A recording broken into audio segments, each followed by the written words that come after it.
the stories. But what if one thing changed everything? That doesn't sound ominous at all.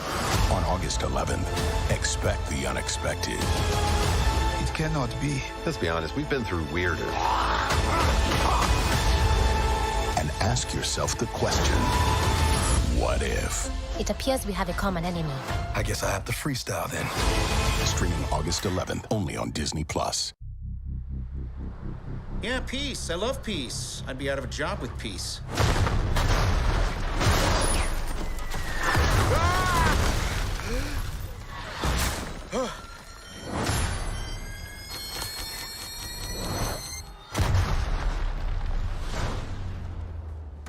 Do we know each other? Time.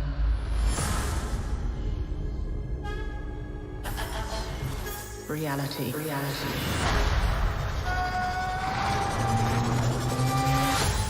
It's changeable.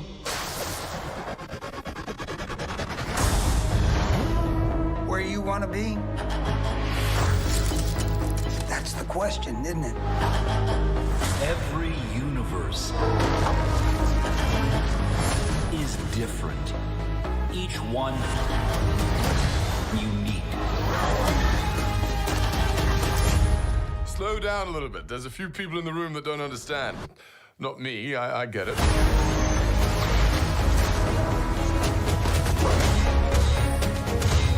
Who are you? The name's Captain Carter. Scheiße. I am the Watcher.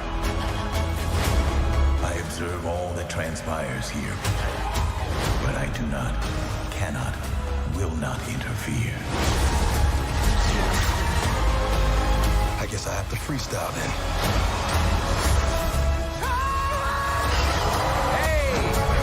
We have you outnumbered. A Ravager never flies solo. I said never flies solo. Is that some kind of catchphrase?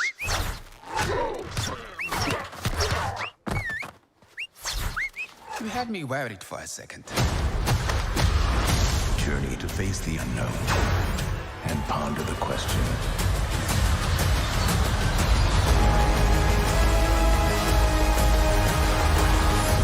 What if?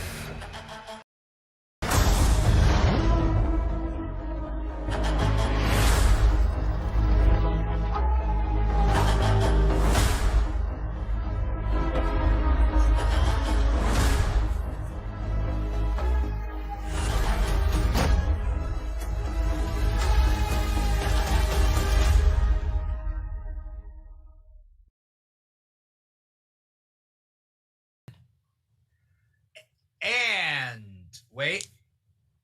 Yeah, there we go. We are and wait. Wait. And we are live yet again with another episode of the What If After Show. We are talking about episode 8. That is What If Ultron won. This is the show brought to you by the Keeg, which takes place really late night, really early morning, right after we watch this What If episode, right after it drops. We come on here and we talk about it. So anyone in the chat out there who can see our face, whether it's on Facebook, YouTube, Twitch, or our number one streaming platform, volume.com. If you guys feel like giving us some questions out there, let us know what's up. Vagabondage is out there. What's up, Vaga? Oh. I haven't seen Vaga in so long. Hey, Vaga, hey, what's up? We could talk about this episode, definitely. And if you are listening to this episode and you can't even see us, that's probably because you're listening to the podcast that comes out a little bit later. And that's wherever you get your podcast from. But this is the What If After Show. I'm your host, Dimitri Pereira. We got co-host Paul Lau up there. Paul, tell us your favorite color. Vermont. No, Vermilion. That's a state. No. Venison. Venison. That's deer. That is deer. That is deer. No, okay. the Tokyo orange from What's the Tokyo orange? Like, I don't know why, but like the Olympics has this like weird you're showing orange us your that shoe. it's like a yes. but it's like a weird bright like highlighter orange color. Okay. Yeah, Anyways. Tokyo Orange also sounds like she could be a stripper by day, but fight like with a sword and guns at night type. It's an anime. It just sounds like an anime. Tokyo Orange. Whoa, stripper by day. Okay, first off, no. Who's stripping in daytime? You're the one you just said, like, strips I know, by day, I said it. fights evil at night. Hey, it's amateur hour at breakfast. Come to the breakfast buffet. She does at the stripper brunch. club. She does the brunch hours. She does the brunch hours. What Yes, can I say? for Look, all the oldies. when is she supposed to fight crime? Is she supposed to fight crime during the day and then strip at night? I don't know. Crime happens during the day. Superman does it. Superman does it, but she's not Superman. She's Tokyo Orange. Right. Why does she have to have like a Who's sexy that? stripper? I'm just saying Tokyo Orange is definitely an anime about a stripper who fights crime with a sword that turns into a gun. You know what I mean? Okay. I'm just saying. Hey, but Paul, it's out it's on always good to Netflix. have you, Paul. Heavy You recommend. are, it's coming straight to Netflix. Created by the Keeg. It's going to be the Keeg's first animation project. Speaking about animation projects, let's talk about What If. But it's not just me as your host or Paul as the co-host. We got special guest Carolyn Shirley. You may know her as Cyborg T-Rex. Carolyn, what's up? Hi, thanks so much for having me again.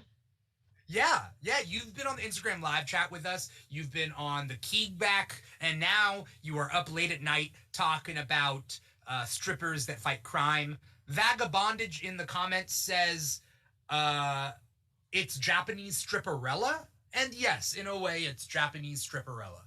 So I was actually gonna say the original inspiration for Hannah Montana, which was she was a schoolgirl by day and a stripper by night. That was where they got the original idea for Hannah Montana. Was that movie that came out in like '95 or something like that? What is that? I'll find it. Is this Billy Ray Cyrus's imagination? Yeah. From the mind of the man who brought you achy breaky hearts. The telltale achy breaky heart. Yes. Oh, if that heart could tell tales, it would. Gosh. Ugh. Carolyn, what have you been thinking about What If so far before this episode? Like, oh my leading up gosh, to where this do episode. where do I even get started? Literally since day one, I was just like, there has to be some sort of a connection between these. They have to either be like exclusively focusing in one alternate universe and they're just working with all of them in one alternate universe, or they all have to come clashing together into like actually developing the multiverse, because they've got to be able to explain more of it when we get into Loki season 2. So it's just kind of like they're not going to drop a bomb like they did at the end of Loki and not somehow pull that all back in their next project. Right. That's true. What has been your favorite episode so far, other than this episode? Let's pretend, leading up to this episode, what was your favorite episode so far? Easily favorite episode is still Captain Carter. Really? Number one? Really? The first Number one. The first one. If it's a close second, has got to be Zombies. Zombies was the episode that I was looking forward to the absolute most. When Hope, like, just was like, smile for me. I'm just like, I can't. It hit me right in the feels. That one hit me right in the feels. Yeah. I still don't know why Hope turned into a zombie. Like, she was just a big zombie. So, like, why not shrink down to a normal size and then get bit? You know? Because she was trying to protect everybody. She couldn't do that unless she was big, because she had to, like, kick all of the zombies in slow motion. Yeah, I guess so. Okay. All right. I just knew, I was like, I'm just waiting for big ol' giant woman to turn into a zombie, which I think is some guy's fetish. There has to be guys out there. The new I Resident knew that Evil. you were gonna go there, and like no one asked you to, but I knew that you were gonna go there. It's not mine. I'm just saying Attack of the 50-Foot Woman was literally a movie, right? A bunch of B movies. It's weird. A children's movie. Yeah. Oh, because Monsters vs. Aliens? Yep. Yeah. Vagabondage says, yes, I am waiting for the return of Captain Carter. Yeah. That's what Vaga says. Vaga's awesome. Vaga's been on the show before. Okay. What's been your least favorite What If episode? I gotta remember some of them because like they're all so good, but I couldn't really like pinpoint one that was like my least favorite. I guess like the one that would be the most forgettable is What If Loki won, because he didn't really do anything. Like it wasn't like all of a sudden. It's the Avengers where they all died. Oh yeah. Because he takes over. Right. Hank Pym murdered the entire Avengers, which doesn't mean like that to me didn't strike me as you're building up a story for what if Loki won. You're building up a story for what if Hope died. Right. And then Loki just like subsequently was able to take over, which it wasn't so much of like the rest of them seemed to be more cause and effect. Yeah. And the effect is like the title. Whereas this one was just like Loki kind of just showed up at the right time. Right. Vaga is trying to mention something. She's saying not just guys. So it's not just guys that are into those huge women. There's a whole giant woman side of lesbian TikTok. Oh, I'm sure. It's like Lady Dimitrescu or whoever from Resident Evil. Yeah, from the new Resident Evil. Yeah. Well, there's also a tall lady on TikTok. Have you seen her? She's like really tall. She's like up there in the 7s. Not my side of TikTok, apparently. Oh, yeah. I mean, it's Vaga's on some sides. Let us know, Vaga. She-Ra with a hyphen is what she meant in her comment. Oh, yeah. I was like Shara. Oh, She-Ra. Yeah. On like the She-Ra side of TikTok, maybe. Wait, I was gonna say oddly enough, I'm not on like the actual She-Ra side of TikTok, even though I do cosplay She-Ra. Like my She-Ra content, I did her like I want to say like about 6-7 months ago or so, and I just haven't done videos of her since. But I never actually got onto like that specific side of that version of She-Ra, like the kind of the tall Amazonic kind of woman. It was more of just the yay, it's She-Ra, but it's for 12-year-olds and everybody's gay. Still feels. I mean, in the 80s, that's what I saw. So, what She-Ra or He-Man? She-Ra and He-Man to me felt it was probably gay. It's just that society hadn't caught up. No one talked about it. You're watching this and you're like, is this gay? Is this probably gay? Am I probably gay? I feel like that's 80s cartoons, just like, I don't know if there's a line of dialogue that opens you up to, hey, Ram Man and Fisto, come down here and help me out. Well, they also had to they got sued for naming one of Skeletor's crew Merman. They got in trouble for naming him Merman, and so they renamed him to Sea Man. Can't really say that one too fast. Yeah, or any speed really. Sea Man. So as we're coming up to it, I think that everybody was thinking like, yeah, what's What If doing? Like, why should I care? And that's actually, even as a big Marvel fan, I like literally having this after show, right? Like, why should I care about What If? It's been a bunch of different ones. There's been some hits. There's been some misses. Great. The animation has been okay. Sometimes awesome. Sometimes like, okay. What are you doing? Yeah, like, what's the point of it? Why should I care? Because I was talking to Paul earlier today, and I said that, like, that's the thing about, like, the What If comics. They're, like, take it or leave it type comics. Because it's like, maybe you might want to see what if Captain America won the Civil War, instead of Iron Man, and, like, see what happens. But you could also not read that, and your life is perfectly fine without it, right? Right. Whatever. But these episodes, like, to actually have a Disney Plus animated series and take the time out of your budget and whatever Marvel is planning to make this show, like, there has to be a point, right? It can't be a take it or leave it type animated series. I mean, Paul, do you think feel. You think they would just like drop money for a take it or leave it animated series? Just like, Star Wars is a different side of Disney, but I feel like I was just about to bring that up. Because the Bad Batch, I tried to do like an after show thing, and they did not follow through with each character. There are like 3 characters they really focus on, and then there's Hunter, Crosshairs, and Omega. Crosshairs is barely in it. I was gonna say, I don't really think it's Crosshairs. I would think that it would be, if you're gonna do any kind of character development, I think the one that they focused on the most was obviously the relationship between Hunter and Omega, and then I would either say Lama Sue or Finnick. Yeah. Like, I would leave out like the not rest even of the Wrecker? Bad Batch. Not even Wrecker. No, are you kidding me? Wrecker is the exact same character through the entire show. He's just like, other than when that I love he to gets blow that brain things thing. up. Yeah. Other than when he gets that brain thing. It doesn't really. We're not exploring new grounds. We're not like introducing a new problem. Like, it didn't express that like maybe their alterations would have made the inhibitor chips malfunction. Do something different. Yeah. Like Wrecker did the exact same thing that Rex did the exact same thing that Crosshairs did, the exact same thing that all the clones did. They just kind of turned off.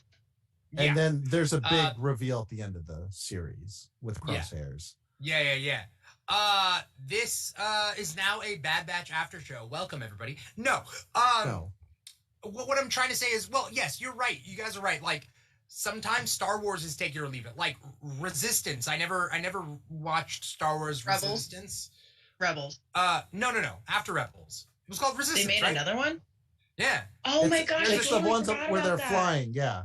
Yeah. No, and it's got like, okay, we thought that Rebels had a bad animation style, and then Resistance is pretty bad. Like, as far as animation style. They did the solely female Star Wars characters, Star Wars Destiny, and those are like 5-minute one-shot pieces with all of the female Star Wars characters in the same animation style. So it's just kind of like none of this is canon. This is just like a labor of love project that we just wanted to work on. Yeah. But here's the thing. Star Wars has always been kind of take it or leave it once they expanded past the episodes. Anything past the episodes are take it or leave it, right? Like, that's kind of Star Wars' thing. But Marvel, even from the get-go, it's like, it's all connected. Everything's connected.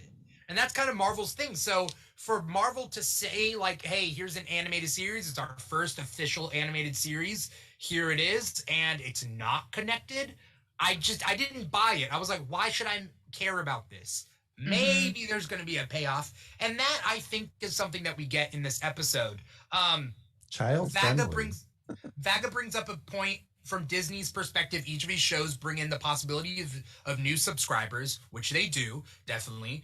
They've been doing really well as far as sales is concerned. And by making them child-friendly, they are investing in future consumers. Oh, yeah. I understand the reason for Disney Plus, out of all platforms, to have children like cartoons.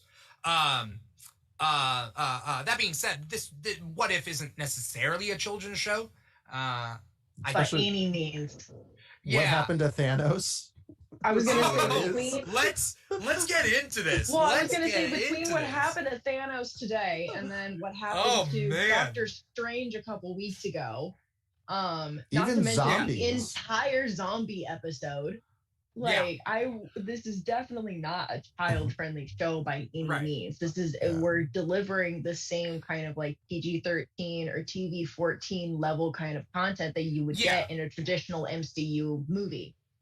Yeah. That Vaga is bringing up really great points though, but Vaga's saying it's like you guys don't remember the 90s Disney shows at all. We do. But when has a 90s Disney show shown what we just saw with Thanos? Jumping straight into it, Thanos gets cleaved in half by a laser right off the bat. He was just, what did he say? I was going back through and I was rewatching it, and I'm just like, that man doesn't actually say anything. Like, no words leave his mouth. Like, that man does not actually speak. He's just there. Yeah, Thanos has swagger, and that's what he does. He does his stupid, like, purple. He just delivers the stones. Yeah, but then he doesn't even say anything, and then Ultron goes, interesting. And, like, that's it.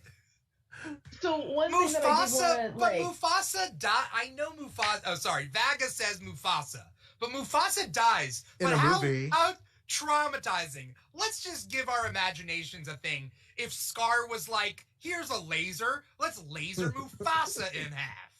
Like, we don't see here's the thing Mufasa is that getting lasered in half. Ultron and Thanos have like no connection with each other at all. So you can't say Mufasa because it's like, I'm not murdering my brother. I'm murdering some random beef purple dude that showed up with shiny stones. Or are you going to call him a beefcake? No, I was just going to say a beefed. There's a difference between beefed and a beefcake, okay? Okay. To some, Thanos is a beefcake. Beefcake, huh?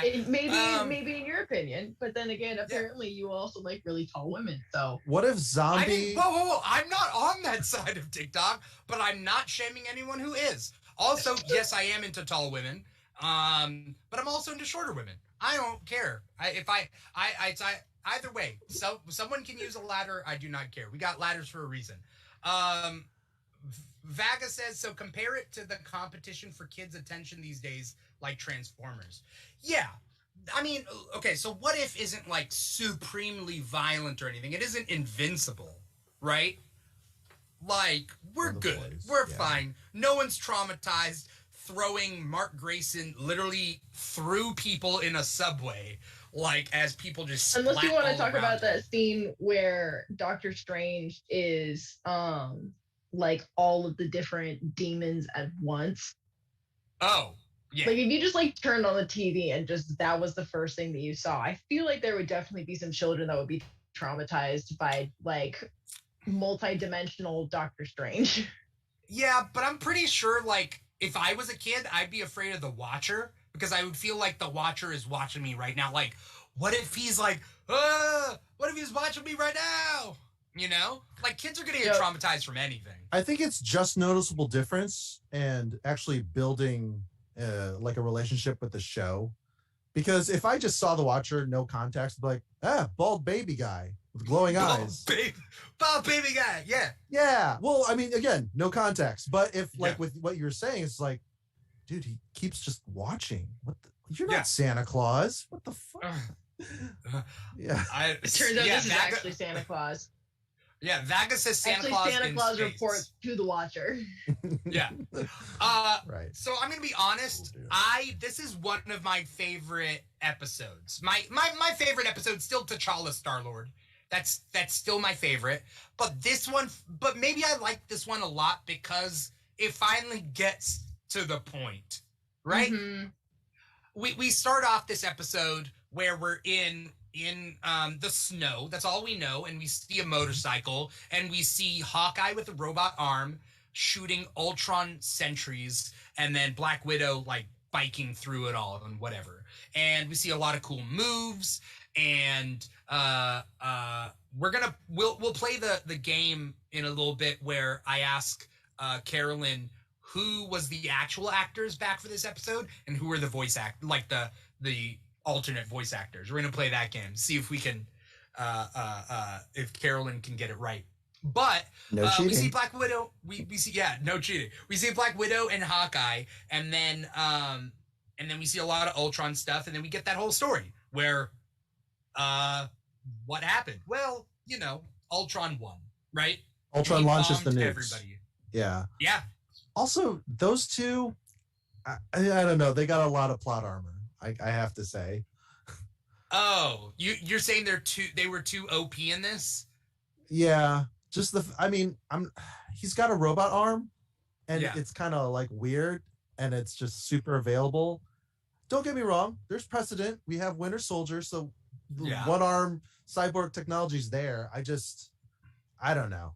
He ran out of arrows and then magically got a reload once they hit up that what is it called? The shield. See, but we don't Yeah, talk bunker. about that. We don't talk about I that know. because we It's a also don't movie. talk about the fact that he ran out of arrows in Avengers, but then still had one to very scenically point at Loki's face when they arrested him. So, you know, we just don't talk about the fact that he will plot conveniently run out of arrows. Sure. Yeah, because Fair. I mean, that being said, it's also like in action movies where like they're shooting off so many bullets. Where are they keeping the rest of the bullets? When are they reloading? I don't know. Like, at least with energy guns, you can assume energy guns are fairly infinite, right? Yep, fairly. But we've seen them run out a couple of times. Yeah. Vaga is saying, okay, but we have to acknowledge that What If is not going to really tie with the other MCU shows because those Infinity Stones should not be able to work in other universes. That's an interesting thing that I feel like I'm going to go down the rabbit hole with this. But yes, I don't think that this What If show is going to tie in with our live action movies, but they could introduce concepts or characters that could then go to live action. Like, could we see a live action Captain Carter? Yeah. Will it be this one? Maybe not. But Haley Atwell. Haley Atwell? Yeah, Atwell. Yeah, she can, she could be Captain Carter. We could see a live action one with her. Who knows? But what were you saying, Carolyn, about you were talking about the arrows of Hawkeye? Oh, and then energy blasters running out and stuff like that. Yeah. Sure. And then Paul was saying they're definitely OP. They're a lot of plot armor with that. I like seeing Black Widow finally kick enough ass because I like super soldier level Black Widow. Yes. Like I do. Same. And I was actually really hoping when they were talking about how they were going to go to Siberia, I was like, oh my gosh, are they going to find Bucky? And then are we going to like kind of delve more into that whole like more comic book storyline about how she got trained by him and all that kind of stuff? But then like they got to Siberia and they're talking about I'm totally forgetting his name, Strucker. And all of that kind of stuff and all the experimenting and the AI uploading, that kind of stuff. And I'm like, there's no way that they'll pull Bucky into this particular storyline. Right. And also keep in mind that like every place was nuked, right? Is that the thing? Literally all of mankind except 2 people? Was that like... Yeah, because they were in a Quinjet by some miracle, and Ultron just like didn't think to look for the Quinjet flying in the sky. I think they were just not apparently primary. Apparently he can like at the end of the episode or like kind of like halfway through the episode, he's like finally peace. Like he seemed like he could sense that there was no more life. Mm-hmm. Right. But there was more life because Natasha was still alive. And it's just like, okay, but like, where are you coming from with this? Oh, he was off dimension. Or no, not in the end, but in the beginning. He was off world, definitely. But it's that moment where the Watcher is like, he's a program without a purpose. Mm-hmm. Dude, and Natasha is still alive. But he's like, finally, like there is peace. But there is still one person alive. Yeah. And that one person can still create anarchy in his mind. And so for him to be able to kind of like stand there and sense peace, like as if he could sense it like through the universe and just like sense like, oh my gosh, now there is peace. But then still have like people living. And he didn't completely demolish the earth like he did all of the other planets. Yeah. That part is true. And that was another thing that I wanted to kind of, I don't want to say rabbit hole down, but like kind of tangent off to is the different strategies that Thanos had for using the Infinity Stones, who actually knew what the Infinity Stones were, what they did, what their powers were, and all that other kind of stuff, versus Ultron, who was kind of just like, oh, interesting. And then the stones seemed to like choose him and attach to him instead of him like actually picking them up and investigating them. He did pick them up. Those were nanites. That's what I. Oh, the nanites. Is that what that was? Okay. He had like a nanite dust armor type thing. When the gauntlet was on the ground, he took the knuckles out, like de-riveted. The stones. That was, but I'm still going back to that was crazy. When he splits Thanos in half. Man, Thanos swaggers in. I had to take a moment. I had to take a breather for that. I'm like, oh my god, what the hell did they just do? What the hell did they just do?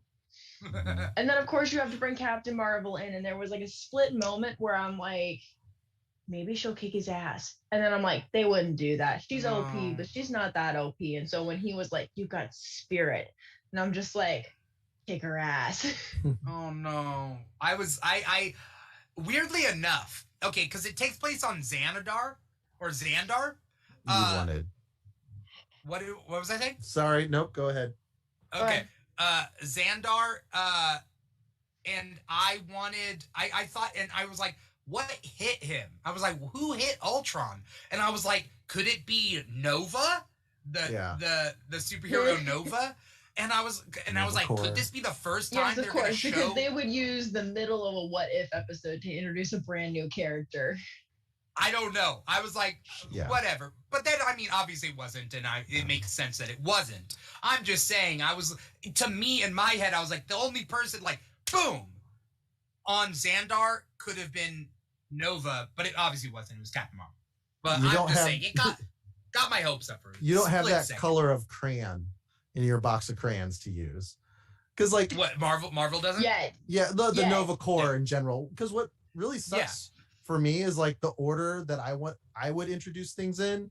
It'd be like no limit. So like there's the Foundation, Fantastic Four, X-Men. But if I'm going to like Cosmic, definitely Nova Corps before Guardians of the Galaxy is how I, met that universe.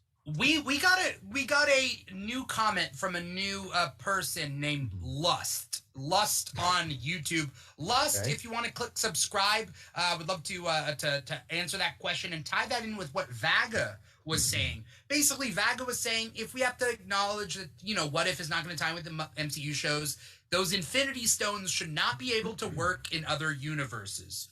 So, Lust is saying the only thing I'm confused about is the Infinity Stone working out of its own universe, even though it shouldn't. This is my thought. Feel free to shoot it down, to add on to it and whatnot.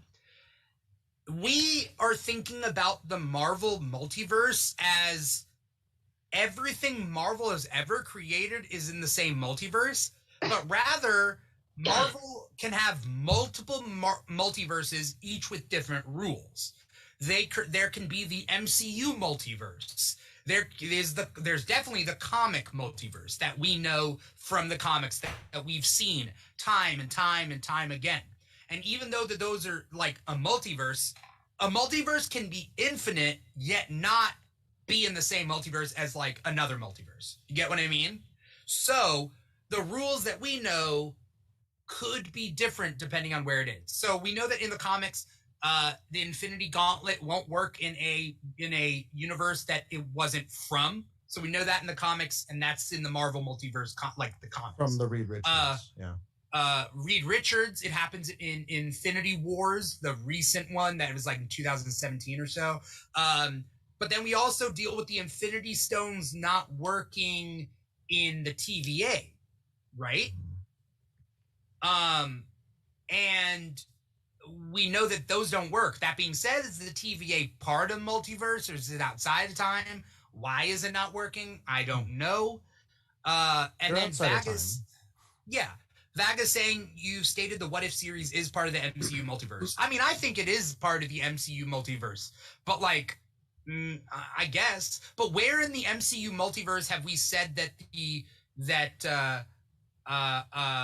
in the MCU multiverse, where have we said that the stones will not work in a different universe? I feel like they did cover that in Loki at some point, or when Thanos is talking about it, I seem to remember them mentioning that at some point. Right. And it's possible. Where it was in particular, I don't remember. Yeah, Vaga's saying Loki, and that makes sense. But that being said, also like there's also the idea that there could be alternate timelines in the same universe, and in that universe, in a multiverse. You know what I mean? Can I give you my theory? Yeah. As long as you don't make my brain hurt like Dimitri just did. Yeah. I think they were fighting because it wasn't dimensions they were traveling through. I feel like they were just fighting each other, and he was using the space stone to go to different areas of Earth or different areas of the universe. No. And no? That's no, because you see Steve Rogers being sworn in as that's president. Right. You're we right. See that's right. Humans. We see T'Challa, or not T'Challa. We see Wakandans. Wakanda could survive nuclear bombs. Well, you watch the same building change like 4 or 5 different times. You see the same group of 3 or 4 people change 3 or 4 different times in the same position. Okay, I missed that. I guess Yeah. I'm fading in. Okay, all right. zoned out for one of the best fight scenes in the whole episode. Jeez. Sorry. Yeah. Paul is retracting his statement. Yep. Nope. I needed that. Thank you. Yeah. So stricken from the court records. Yeah, we always have our theories, and then we're like, "Oh no, that's right." Because what happened last time, I was like, who played what? I forget. Anyway, whatever. Regardless, I forget what I was gonna say. Vaga says she agrees with Paul partially because they were jumping through realities. Yeah, realities. Are we separating realities from different universes in the multiverse? That's kind of the thing. There's so many things going on. Alternate timelines can exist in the same universe. For example, Doctor Strange. Every time Doctor Strange went back in time and rewound time to try to save Christine, he's not jumping to a new universe that is now in a different thing. He is rewinding time and creating a new alternate timeline in that same universe. So there's kind of and that's why they said in that one that it's a fixed moment in time that Christine has to die in that universe, not another universe, let's just say. Right. You know what I mean? So she didn't have to die in the MCU, but she has to die in that universe. Something I did want to bring up, this is going to be a great tangent for talking about Doctor Strange. Did anybody else notice that all of the universes are the place where the Watcher lives looks exactly like the mirror dimension? The mirror dimension of what? In Doctor Strange, he can make a mirror dimension, which is the hexaedral kind of space where actually nothing happened. Yeah.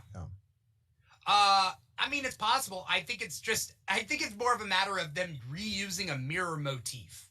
You know? Probably most likely. I think it's more like that. But I also just thought that was kind of one of those things where it's that could mean something if we want it to. Yeah. Lust is asking if that's true. There could be multiple multiverses, and there is. Even in DC, there's multiple multiverses. Because you can't have a multiversal conflict in one that doesn't affect every other universe in every other DC reality. So you have to just assume that Smallville has its own DC multiverse in the Smallville comics, and DC multiverse is totally different. Anyway, that's weird. But Lust is asking, is the MCU or isn't the MCU Earth in the same multiverse as 616, which is the Marvel CW is its own multiverse? Kind of, yeah. The CW, for example, the CW multiverse is not the same as the DC Comics multiverse. Yeah. We don't see comic book Superman coming to save the day in the CW Crisis on Infinite Earths because they're separate multiverses. Stargirl is not part of the... Stargirl only came about after Crisis on Infinite Earths, though. Ah. Yeah, that's a little thing. But she that's could get added in later. Sure. Yeah. Yeah, she they ever dare do that again. With the reshuffling. But basically, we're dealing with, I think, multiple multiverses here, and people assume that this MCU multiverse works with the same rules as the 616 multiverse, that comic multiverse. But in that case, you would see people hopping from comic continuity to movie continuity, and until we see that, we know that these multiverses are separate. Just like people assuming that just because there is a multiverse that everything is possible, and that's not true either. I Love Lucy is not in continuity with WandaVision, let's just say. It's not in the same multiverse. a multiverse where Mad Men is real. I mean, I guess there could be, but like, you know what I mean? Like, it doesn't have to be that way, that every story that mankind has ever created is in the same multiverse. It's too early. It's too late to right. delve too deep into that. We're getting to Schrodinger's cat though, with the whole like, yeah, you know, there's several choices, yeah. and then or the Community episode, which everyone loves. The alternate the timelines. dice one. Yeah, I mean, I guess it's Schrodinger's cat in the way that it's neither stated to be false nor true. So I Love Lucy could be a alternate version, and Wanda exists in Desi Arnaz's or sorry, not Desi Arnaz, Ricky Ricardo, his character, Ricky Ricardo's band. Yeah. Like, I guess. But it's so weird. Like, I don't get it.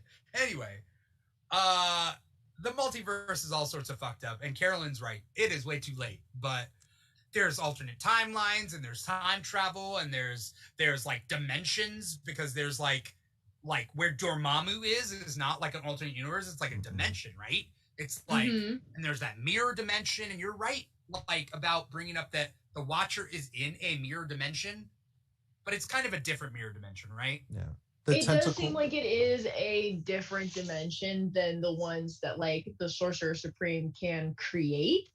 Yeah. But I feel like it's probably like an alternative, because you can see that the Watcher actually does have like some sort of mystical or cosmic power. And that could just be like his, like, I don't want to say superior, but like superior being form of magic, is that he's, you know, been sworn in by the Green Lantern Corps or whatever to they're part of the same universe to watch over this multiverse. Does he not look like someone, like, he looks like a giant version of the Guardians of the Green Lantern Corps? Tell me I'm wrong. Yeah. You're definitely right. Science fiction loves the big-headed cosmic being trope. Like, that's just classic. It's classic. Well, it's a Classic. symbol of It's intellect. A big brain boy. Yeah. Big brain boy do smart thing. Did you notice the Galactus kind of looking Ultron when he's like really large? And that was eating the galaxy? Yes. Yeah, and like the visor's up, and it does look, and with the little ant things. Very Galactus-like. And the Watcher also said devour. Didn't he say devour in this? I don't know. I think he did at some point. And I was like, wow. They're gonna take all the pieces that they can't use and try to make like vegan turkey. Like, we're getting they're like, we're not saying that there's a Galactus, but we're implying that there's a Galactus. In our own way. In our own way. Like, we haven't introduced Silver Surfer because Fox hates us, but we still got Stardust. We still have Terrax. We still got. It's not Stardust. Stardust is a Herald. No, isn't it Stardust? Terrax. Nova. Firelord. Firelord.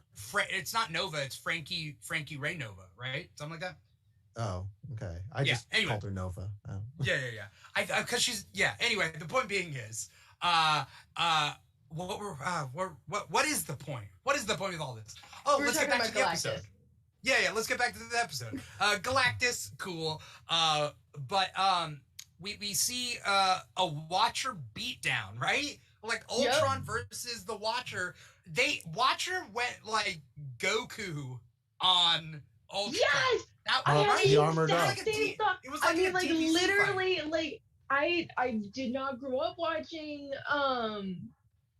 Dragon Ball Z. I didn't like watching that kind of stuff. Literally the only reason why I'm experienced with like anything in that is because a boy said that he would take me on a date in high school if I watched all of Dragon Ball Z. I got like halfway through season 1 and decided it wasn't worth it. But besides the point, like, he literally, like, in my head, I'm like, this man went full Super Saiyan on his ass. Let's go. Like, I want to see the Watcher, who has like been so reserved for this whole show, like, just like kick ass. And I really think that he did.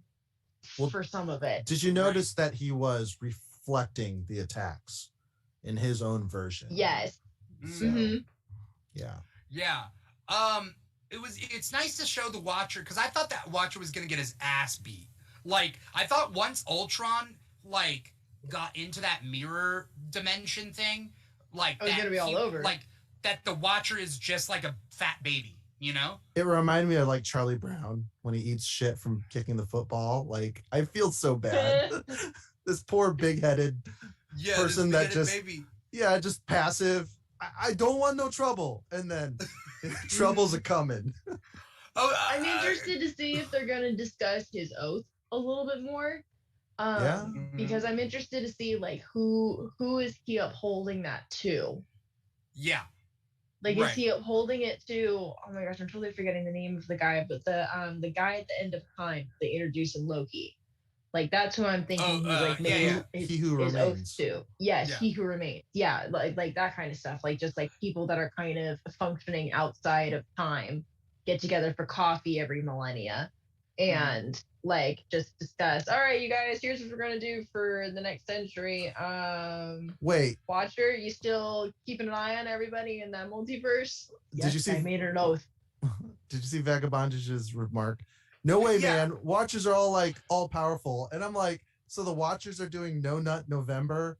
They're just like vowing not to intervene, or touch anything. Yeah.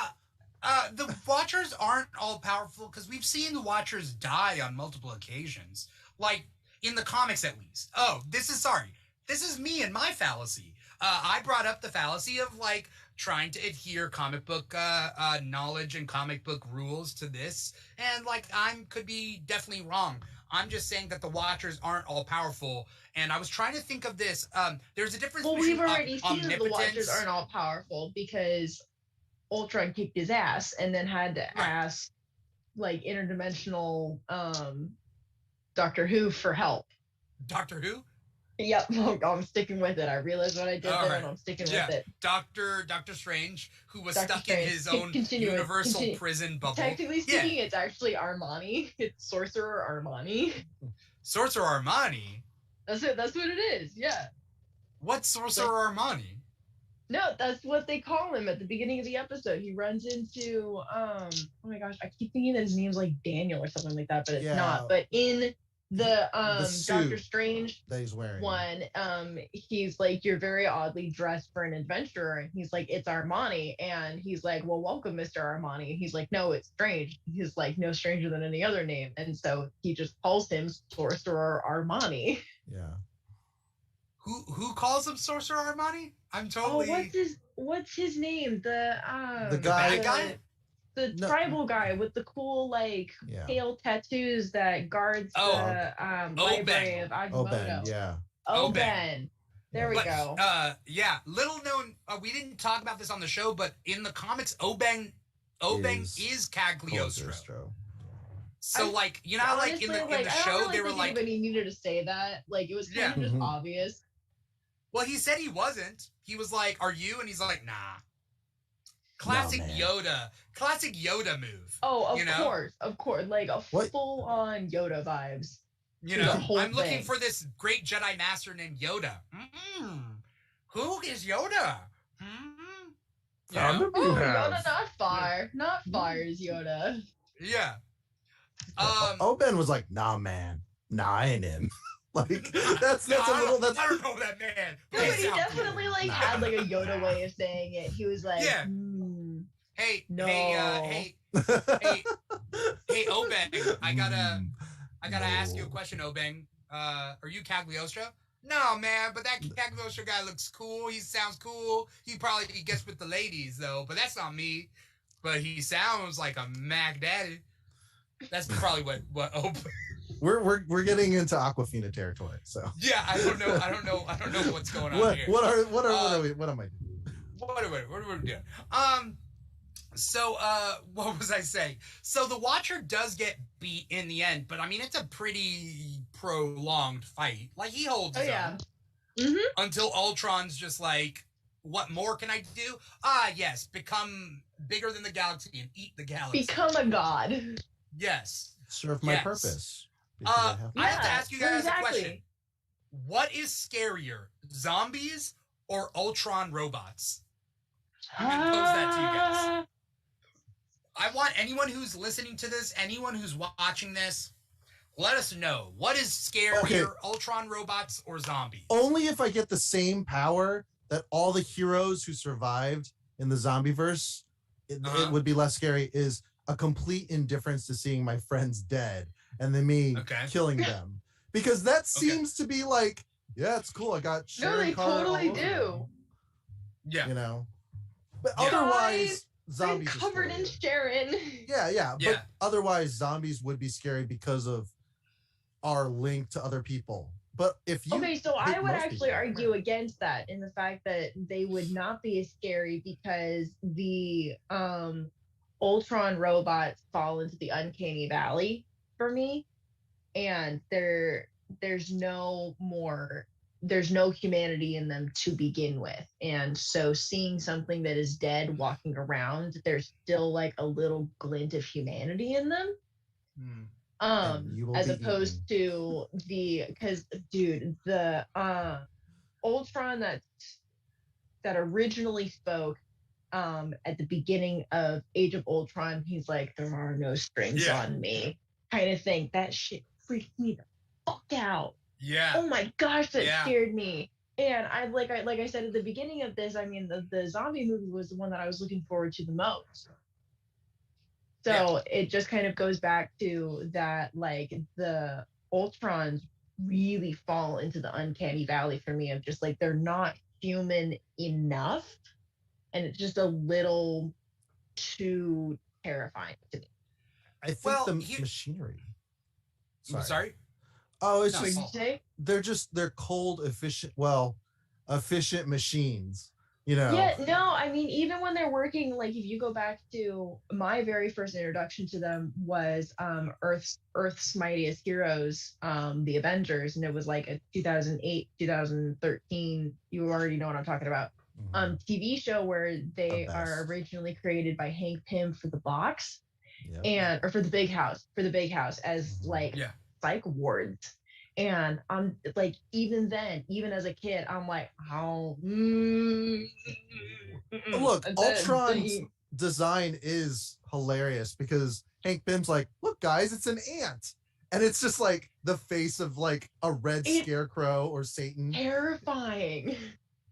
But no, and it kind of just looks like it's like burning from the inside out because it's all like lit up red as opposed to like blue or something like green, like a much more like welcoming and calming color. And instead it's just like, let me make the head look as much like a human skull as humanly possible, and then give it really creepy looking antennas that come out the side of its face. Those are like mandibles. Mandibles, yeah. And it's just like, I don't really know what kind of drugs Hank Pym is on that he thinks that ants are adorable in like any sense. Jack Kirby. Isn't he on antidepressants, I think? I think he is. What's Prozac? Prozac's antidepressant?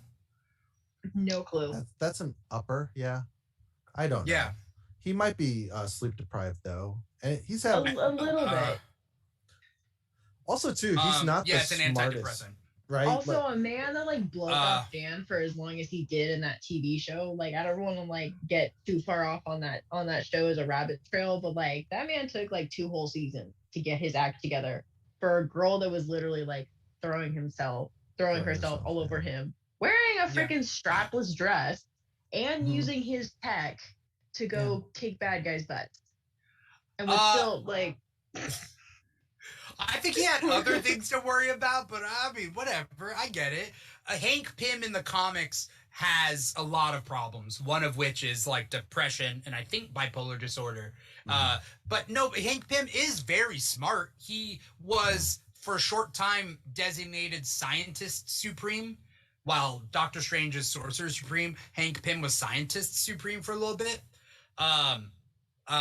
Like, he is good at a lot of different things, but he has a lot of inner demons that he has yet to figure out. And for the last 5 to 7 years, he's been merged with Ultron in the comics. So Hank Pym could just be dead. Like, nobody's sure whether he's dead and whether that body is just a puppet for Ultron. So he's kind of like Dr. Fate at this point, where it's just like it's more of just like alternative spirit to reside in. Yeah, just Nobu. It's just gonna show up on a Nabu. Yeah. Yeah. All those zombies have powers, so it's a Marvel zombies. Yeah. So in the What If zombies, What If zombies, yeah. Yeah. So like that is kind of like a random element, whereas like you kind of know how you're gonna die with the Ultron, With the Ultron, phalanx. yeah.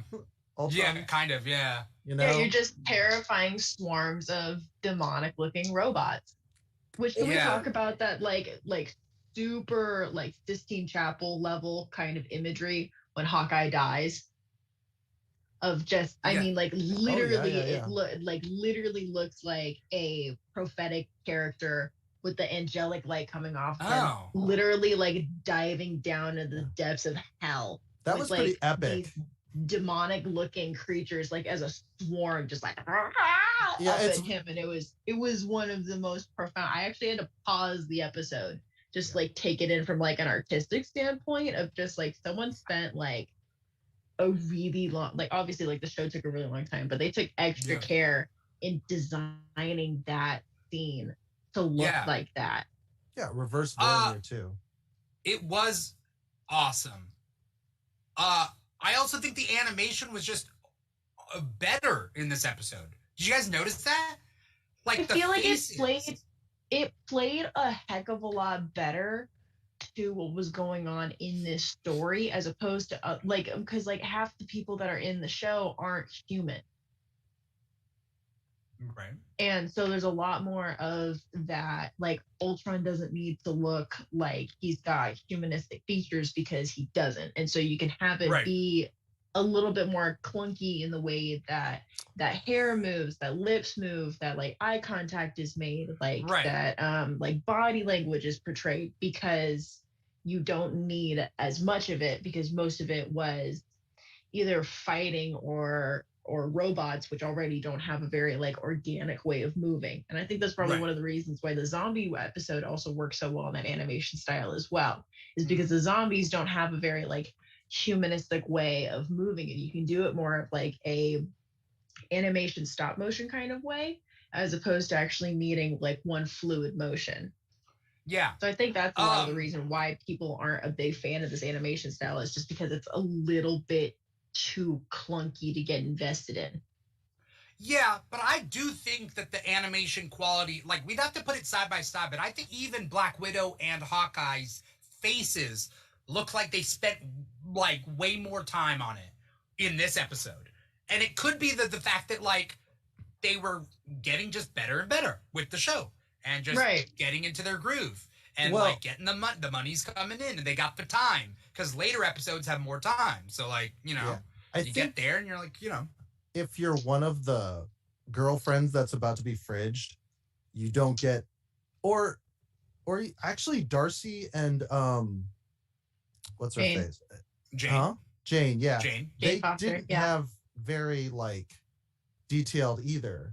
It's like every love interest seems to not have a lot of detail for some. I mean, like Jane reason. didn't like, you know, Natalie Portman's got that really distinct beauty mark on her cheek. Jane didn't have that.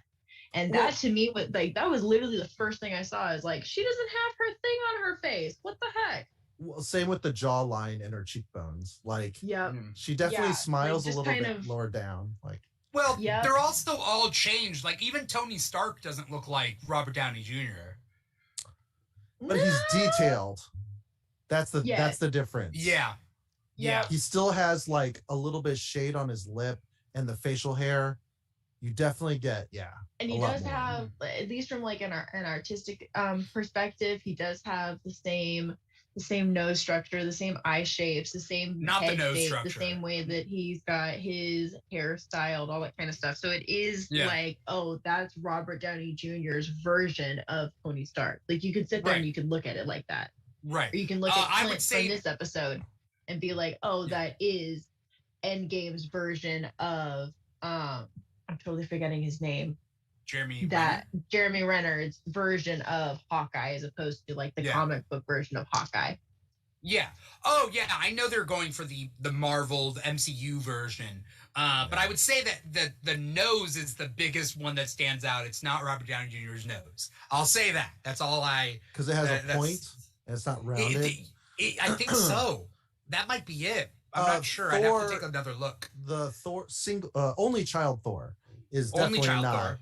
It's just the That's eyebrows. not Chris Hemsworth. It's just the eyebrows from Thor 1 and 2. There might be a legal reason that if you use someone's likeness, you might have to pay them more versus their They didn't voice. get it.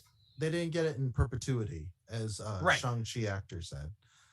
Okay, because in the Ghostbusters cartoon, I don't know if you guys remember the Ghostbusters 90s cartoon. I'm at least familiar with it enough to know what you're referencing.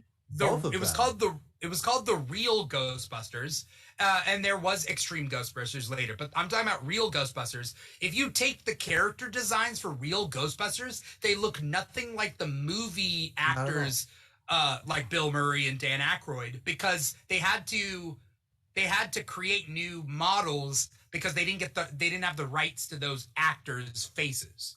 So they couldn't create cartoon characters that looked like Dan Aykroyd, Bill Murray, Harold Ramis. Harold. I always get Reitman and Ramis mixed up. Yeah. And why am I Winston It's not. I know it's Winston Zeddemore, but what's the actor's name? I always get a blank out on him. Yeah, I blank out on him. And it's funny because I always remember his name because he looks like my dad. But Ernie Hudson. Ernie Hudson. That's right. Yes. Thank you. Yeah. Ernie Hudson. Yeah. Ernie Hudson's always like reminding me of my dad. Anyway, the point being is, maybe it's Marvel rights to the faces. I don't know. But Lust out there is saying that it, some points of the episode, it looks janky and stiff in a weird way. And yeah, I think that's like a lot of like animations. Like people were talking about that with Invincible sometimes, right? Yeah. Like that sometimes it's like, we're so spoiled though, honestly. Yeah. I really wish I could just be like, oh, this is the worst. I'm like, I had to wait like years for an X-Men, movie. Yeah. That was okay. Right. It's definitely an embarrassment of riches right now. We're just like, That's the thing about Marvel. It's like there's so much going on that like even their like really good stuff is like, whatever. Yeah. Because like they're always coming out with bigger and bigger things. Mm-hmm. We're gonna play a little game for Carolyn, and the question is, did the original live action actor voice the character for this episode? Okay, and we're gonna go through the characters. And so the choices. For which character? Yeah. Well, we'll go through the characters. I'll tell you the live action actor's name, and then you'll tell me whether they voiced that character or whether it was just another voice actor that they got. Okay. So obviously, the Watcher isn't. The Watcher is just Jeffrey Wright. The Watcher we know doesn't that. count. Right. Yeah. But here's the thing: was Hawkeye voiced by Jeremy Renner in this episode? Yes. Is that your final answer? Yes. Okay, then yes. You're correct. They did get Jeremy Renner back. Was Doctor Strange voiced by Benedict Cumberbatch? Yes. Is that your final answer? Yes. Then yes. Yeah, it is Benedict Cumberbatch. All right. Let's see. Who's next? Black Widow. Is that voiced by Scarlett Johansson? No. You're correct. It was voiced by Lake Bell. Voiced by Lake Bell. Same as in all her other appearances throughout this series. It's been Lake Bell. Was Arnim Zola? She's been doing a really good job of recreating the Scarlett Johansson speech pattern. Yeah. Yeah, I'm with you there. Was Arnim Zola voiced by the person who played him in the live action, Toby Jones? Yes. Yes, it was. The Arnim Zola graphic really looked like him. It really did. Yeah. They did a great job rendering that one from Civil War. Yeah. That one was just, or not, from Winter Soldier, excuse me. Yeah. But that was just like that was probably the thing that would stand out to me the most out of like everybody's like redesigns. His was just like, oh my gosh, it looks exactly like it. Yeah. Also, nobody looks like him. So there's that. There's that too. Yeah. Sir Widget. First thing, Sir Widget is out there on YouTube. Thank you so much for watching. If you guys want to give us a thumbs up or a subscribe or whatever, this is the What If After Show. We're talking about episode 8. Does this mean that Ultron is Marvel's first openly gay character? I don't get it. Was he? That doesn't. What? Ultron has no. As far as I know, Ultron has no sexuality. Was there a dong on Vision? Was there a dong on Vision? Or well, there would have to be. I'm gonna regret saying this. There would have to be a dong in Vision. Yeah, I know. Right. It's telescopic. Like I don't really see how that has any connection with like I don't know. Ultron's we'll never skip expressed. It's a robot. He doesn't have a sexual attraction. Yeah. Yeah. Well, in the comics, he is attracted to a couple of different people. But, Danger? Yes. The robot? The Danger I don't think robot? they've met. No, he's Damn it, we should hook him up. He's do favor. Maybe that'll help him from his world conquest. He just needs to find a good stable robot, just kind of settle down with. I'm doing the Cartman thing where I'm like, no, you can only date other robots. You cannot date. You cannot date Scarlet Witch. That's Vision's gal. Yeah, but Vision is a synthesis. Anyway, whatever. I know. Moving on. Is Ultron voiced by James Spader in this episode? No. No, you're right. He isn't. Do you know who he's voiced by? Do you know who he's voiced by? No. I'll give you a hint. It is an actor who has been in a live action Marvel movie, but that doesn't narrow it down. No, not even a little bit. Right. Unless it's the main cast, I really don't know. Right. So it is he is voiced by Ross Marquand, who is Ross Marquand played Red Skull in Infinity War and Endgame. Yeah. Oh. Okay. Filled in 2 big bads. Yeah. And so Ross Marquand, and then Ross Marquand also voiced Red Skull in episode 1 of this season. It makes sense. You know? Yeah. So close. Reprising the role. Yeah.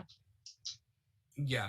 Let's see. I guess was Steve Rogers voiced by voiced by Chris Evans? No. Okay. No, it wasn't. It's Josh Keaton. These next two are easy. Was Tony Stark voiced by Robert Downey Jr.? No. Okay, no. And was Carol Danvers voiced by Brie Larson? No. No. So, you're pretty good at this, Carolyn. But I also feel like you're cheating. Are you cheating? I'm genuinely not. Genuinely not. Why did she say you feel like she's cheating? I don't know. Because I got all of them right. Oh, so, wow. You have no faith. Honestly, he really doesn't. I'm sorry. I've always had an affinity for picking up voices. Always. Yeah. So, specifically in stuff like cartoons, and if I'm like experienced enough like with a voice, I can pick it up in other areas. And so like the second that they started doing, like when they had Chadwick doing T'Challa, I was like, oh my gosh, that's Chadwick. Like, how the hell did they do that? They must have been recording this. Like, they must have been working on What If long before they ever said anything, because like Chadwick died like last year, and it's just like they didn't even announce this then. So being able to like pick up and recognize those voices, I mean, some of them are just like, I definitely had a couple where I was like, I don't know, but I also wasn't really paying attention. But there are some, or it's like Ultron, he only made one appearance, and I haven't binge watched that show because it's not my favorite. but I love being able to like pick up those voices and study that kind of stuff and be really familiar with scripts and tones and deliveries and that kind of stuff. Right. I guess the final question for this, I mean, we went through all that, but the episode ends with a couple of different things. We see Black Widow with that Arnim Zola Ultron sentry. Hawkeye's dead. The Watcher is talking with Doctor Strange, and Ultron is I guess surfing through the multiverse trying to kill people, right? Yeah. Well, the last episode, he's invading Thor's party or post party. So do you think that this might have been a little bit of like a go back in time kind of a thing? Like now that Thor's Earth has been invaded, now we have a little bit of backstory on where that came from? Pretty much. Yeah. Also, the Watcher, when he's just like, out of all the different realities, this one brings a tear to my eye. I was like, huh. Because you say that like you already know what's going to happen. And then you're very surprised when Ultron ends up finding you. But then he's also very surprised when Ultron shows up on Thor's only child Earth. Yeah. Oh, is that a different Watcher? Wait, no. Really? No. I don't think we see the Watcher in that scene. Yes, we do. That can't be. Yeah, no, yes, says, we do. Because at the end of the episode, he's like, not all stories like have a happy ending, but this one like is, and like as they say, they lived happily ever after. And then Ultron invades, and he's like, "Oh, I wasn't expecting that," and then the episode ends. Yeah. Oh. So how weird is this? So he was surprised that Ultron showed up on a different Earth to invade, but then he was also surprised when. But then he was also sad when Ultron just destroyed Earth. But then he was also surprised when Ultron took over the multiverse. So I have questions. I'm gonna have to go back and watch that. I have questions now. There are questions. He also I mean, well, it's also just such a good episode. I mean, just like everybody like having like this innate and like mortal fear of Frigga is like one of the funniest things on the planet to me. Like just everyone is scared of Thor's mom. Yeah. Yeah. I did like that episode for the comedic aspect of it. I was like, I like it. What do we think is gonna happen? What do you think is gonna happen? I'll let Carolyn. Carolyn, tell me. What do you think is gonna happen? We only have one more episode till the end of the season. I really don't know. I genuinely have had no clue what could possibly be in store except for it being there's no way that they're going to do a team up episode for the last one. They haven't really been building towards that, and I don't think they're going to have enough time to pull off. I think they're going to do it. I don't think they'll have enough time to be able to pull off an Avengers level kind of assembly in the like 30-minute episodes that they have. So if this is the last, if it was like the second to last episode, then I would be like, okay, they're going to spend, 30 minutes of like all of the individual worlds getting like threatened and then them kind of coming together a little bit. And then in the second episode, actually have them like unite as a team. But since it's only one episode, like there's no way that they would be able to pull all of that together well enough for it to really work. We're missing one preview, and that's I'm assuming what if Gamora became... Oh, that's right. Became Thanos. Yeah. I don't know if that's what it is, but... Or maybe that's second season? Because they say they're doing all the episodes at once, but then they said they were supposed to be 10 episodes this season, but then they decided to do 9 and move that 10th episode to season 2. So chances are we're not getting a finished storyline here. Oh, yeah, definitely not. Well, kind of like Bad Batch. I was kind of really upset when they didn't have like any kind of a conclusion at the end of Bad Batch. Because I was just like, okay, seriously, like now I actually, like at least at the beginning of Loki, they were like, here's at least a satisfying ending to part of the story. Right. But we're also going to be setting up like more like bigger plot points to dive into. But like the main one that the characters have been working towards has been resolved. And I feel like nothing that was established in Bad Batch got resolved at the end of the season. Tech and Echo are redundant and just like a waste. Tech and Echo are kind of redundant. Yeah. It frustrates me because the Echo. I would actually argue that it's Tech and Boulder or Wrecker are completely redundant, and Echo kind of gives that like older brother advice of just like, maybe we shouldn't, but then like everyone's kind of just like, oh, but it still adds that like character development to Echo of like going from being kind of this like really goody two shoes kid that we had back in Clone Wars to more of a rugged, worn out soldier that wants to go fight wars. But yeah, I would say presence though. Tech unanimously is just absolutely redundant. I mean, he's got like there's no reason for him to be there except for plot point. Yeah.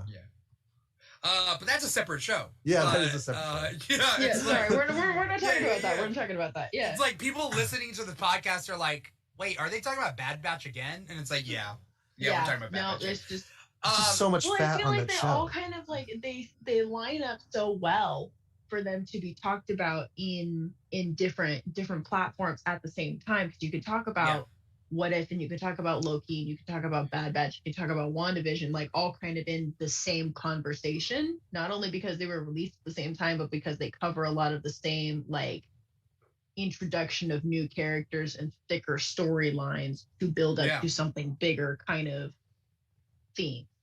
Yeah. I think though. Sorry. We're bringing it back to the final episode of this season. Yeah. I think Gamora's thing is just going to be like a 5-minute thing, and then she's going to get recruited into the team. I think this next episode is going to be a recruitment episode, and then they'll stand up against Ultron, and then end like the season. You know what I mean? Like they won't fight Ultron. I think they're just going to assemble everybody, and then boom, that's it. Use season 2 to fight Ultron, or start fighting Ultron and see what happens. Yep. If that's the case, I would love season 2 to be Ultron getting depowered a little bit and having to create alternate villains to then team up with. Because I want to see more alternate villains, like Killmonger and Killmonger. Yeah, Telemarketer. Like Kilowatt. Telemarketer. Telemarketing. Telemonger. Oh no! All you do is telemarket mongering. Ring ring. This is pick up. Hey auntie. And then he burns it. He cuts himself. We've tried to contact you multiple times about your car's extended warranty. We're eating dinner. We never do this. God damn it! I mean, I don't know. Right now, wait, what? Corn? It's from a comedian. He actually does like a whole thing on telemarketers and about his dad being upset about getting telemarketer calls in the middle of eating dinner. Yeah, nobody likes it. I mean, I'm curious to see what happens. I hope at least Ultron, if they assemble a team, I hope the team defeats Ultron pretty easy, and then I want to see bigger and badder villains. Right now, Ultron's too OP.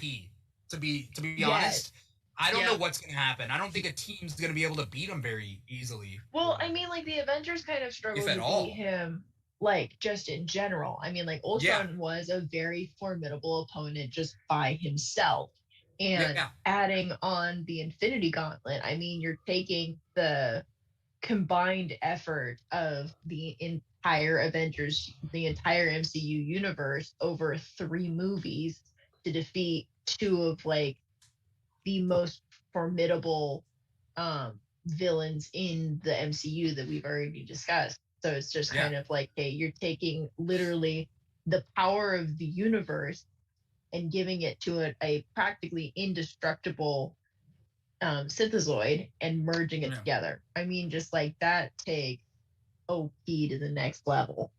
Right. He's not creative. Like he doesn't use the stones.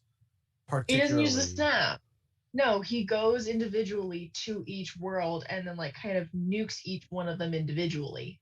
Like a machine. But yeah, just like a bomb. He just goes and bombs everything. He doesn't turn back time. He doesn't play with time. He doesn't even play with reality unless he's searching for things or whatever. Actually, just going with I power. don't think you noticed that he does. He uses it in a very distinctly different way from the way that Thanos uses it, which I did like.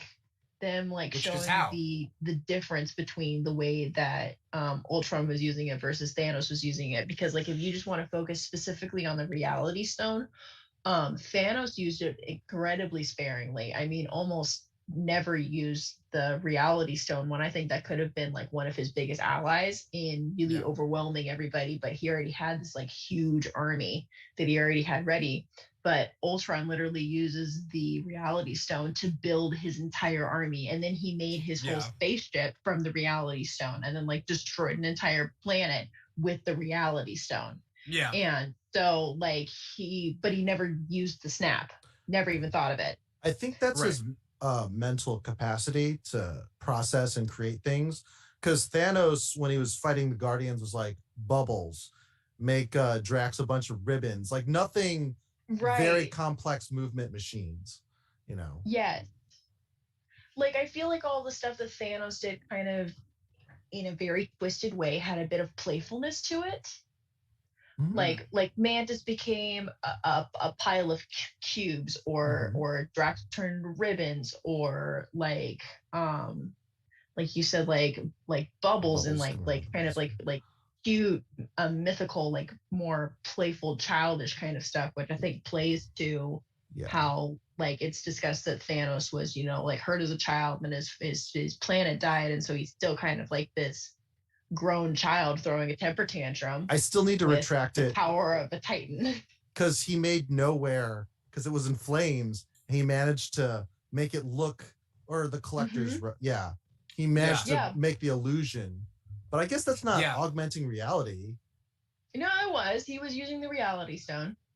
Yeah, he used the reality stone for that. For the illusion of, because those were definitely on fire, and the collector actually wasn't there. Yeah, no, that was definitely through the reality stone, because if you go back and you watch that scene when it all kind of like deteriorates around them, it has that red like ether shine to it as it all dissipates. You're right though. His ideas are more playful, whereas Ultron is just building weapons. A lot more not materialistic, but like military. Oh yeah. Militaristic? Militaristic, is that how you would say that? Yeah. You guys know what I mean. Is pertaining to military. More military precision. Yeah. In the way that he's going about it. Like he sends a swarm of his drones to go attack Ego, and just the drones themselves destroy Ego. I mean, like he doesn't even touch the planet. He just like sends the robots to go destroy Ego. Yeah. I'm interested to see where this takes us. First strike. The design is really cool too, by the way. Ultron is the armor that Vision is in, and then he has the Infinity Stones in him. So in a breastplate, I think that's a really cool design. I can't wait for people to cosplay that, because that's gonna be kick ass. Oh yeah. Yeah. You coming at me in red face? All right. Thank you, Carolyn, so much for coming on the show and taking time out of your night or your morning, really, I guess. What time is it over there? It is the same now, as over here? If my thing wants to load up, it is now 2:25. Okay, so same here. That's right. Yeah. That's right. Because for part of the year, you're our time zone, and part of the year, give it a couple weeks. I'll be an hour ahead of you guys. Yeah. You guys will be weird and rotate your clocks. I'll never understand you people. You and your daylight saving time people. Yeah. And I'm not a fan. Me living in literally the only state that doesn't recognize it. Yeah. I'm not a fan of daylight savings time. I'll be honest, but We had come farmers. to Arizona. just to get away from daylight savings time. Yep. Well, I mean, you could be a snowbird. You could literally come and live here just during the fall and winter season, and then move back to California when we switch over again. Maybe You I'll could be do a that. snowbird. Yeah, A lot of people do it. You could be a Yeah. time bird. a time bird. It Ooh, seems like that's kind of a cool. It seems like that's a kind of a cool name. familiar for Doctor Strange. He's just got like Yeah. a little raven that sits on it, and he's got like like clock Time stride or bird, something like time that. bird. Yes. Yeah, Well, now you just sound like Orko. yeah, or just a Pokemon that just keeps saying its own name. Yep. Mm-hmm. Yeah. Yeah. Thank you, Carolyn, so much for coming on the show. Thank you to Paul, my co-host extraordinaire. We got one episode left on this show. But before we get going, I want to thank the audience out there for watching, being awesome. Most of you, anyway, have been great. If you're watching us on Facebook, YouTube, Twitch, or our #1 streaming platform, Volume.com. You're watching us on Volume.com/The Keeg Show. That's where we're drawing the chat from. They are a new streaming platform based around musicians, performers, actors, singers, niche geek shows. So we qualify. So we're here. They're good to us. We're good to them. So definitely go check out Volume.com and check out the other creators that are around, because there's a lot of cool people out there. If you're listening to us, you're listening to us on any of our podcast channels, wherever you get your podcasts from: Apple Podcasts, Google Play, SoundCloud, Spotify, iHeartRadio. We're all over the place. So definitely check us out and check out past episodes as well, wherever you get your podcasts. Before we get going, first thing, Paul, do you got anything coming up? What's your social media? Where can we find you? Oh yeah, Mr. Plow on Twitch and TikTok and Instagram, and at Paul Loud Jokes on Twitter. And in development as of tonight, we're gonna do Tokyo Orange. That's gonna be about the new anime series. Stripper The new anime. who strips during the brunch brunch hours. It's brunch hours. Brunch and buffet then, stripper. Yeah, and then at night, during prime time, for whatever reason, has to fight crime and solve mysteries. Yeah. Yep. Tokyo Orange.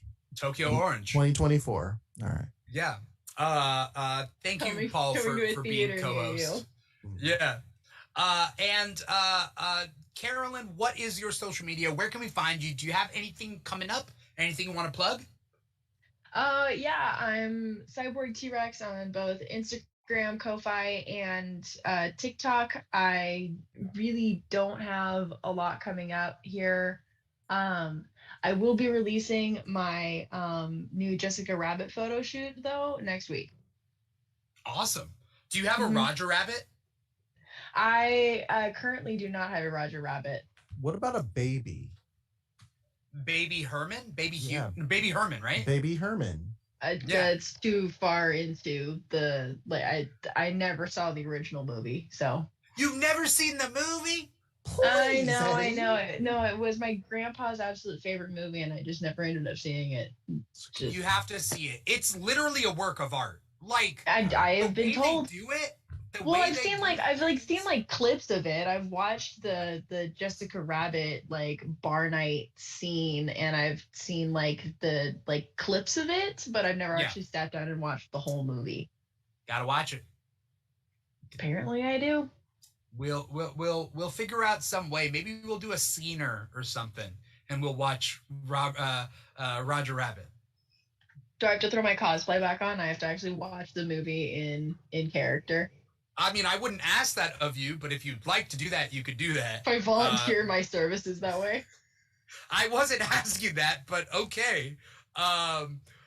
You could do that, definitely. I think it'd just be cool to watch Roger Rabbit. It might get more views. You never know. You never know. It probably will. And then we'll post the husband applications up or whatever. Yes. The boyfriend applications, whatever you want to call it.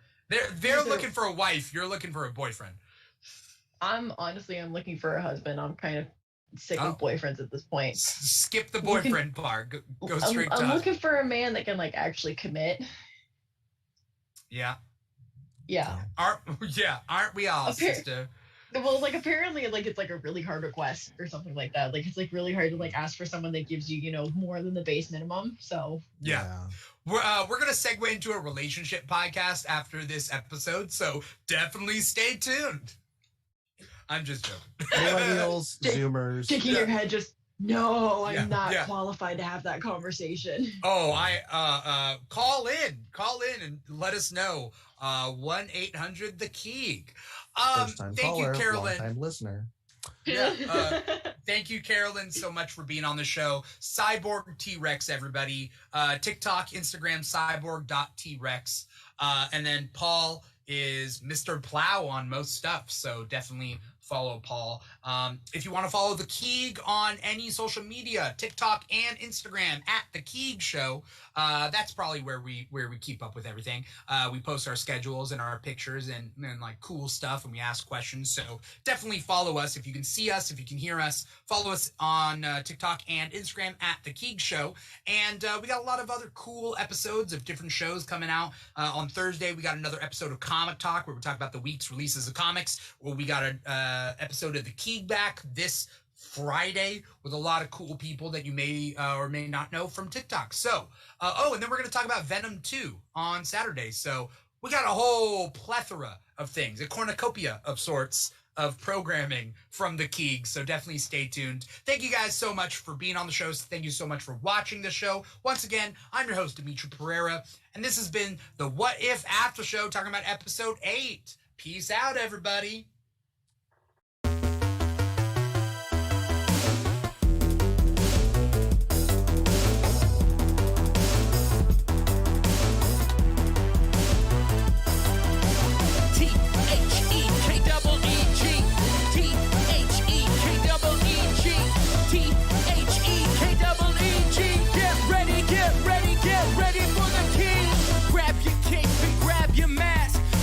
Super strong or super